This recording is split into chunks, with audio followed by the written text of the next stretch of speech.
La Casa de la Puebla.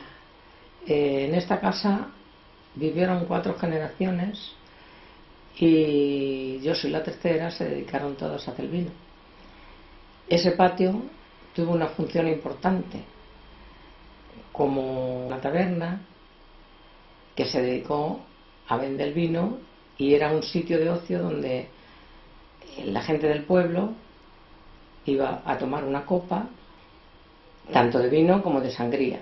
Allí echaban sus partidas de cartas y se pasaban un rato de ocio. Teníamos un padre que era un artista, tocaba la guitarra como nadie y reunía a sus hijos y a sus sobrinos para hacerles un concierto, y así pasar un buen rato, porque él estaba enfermo y eso le daba alegría de ver a toda su familia reunida escuchándole tocar la guitarra.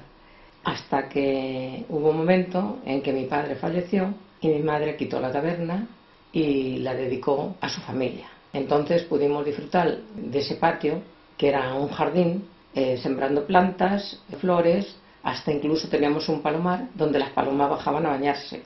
Hubo tantas historias en ese patio que sería incapaz de contarlas. Como cuando nos casamos, nos juntábamos toda la familia con los hijos y los niños jugaban como si fuese el jardín del Edén.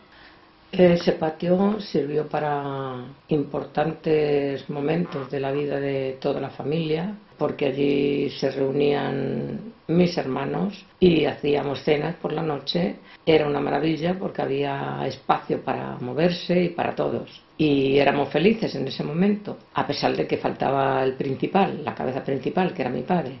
Pero mi madre pues pudo hacer todo lo posible para que sus hijos pudieran ser felices.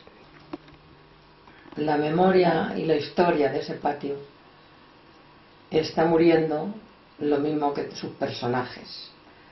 Desaparecieron las personas importantes de esa casa, como mis padres, como mis abuelos, como otra generación que vivió, y ya se está derrumbando de tal manera que morirá la casa con su memoria dentro.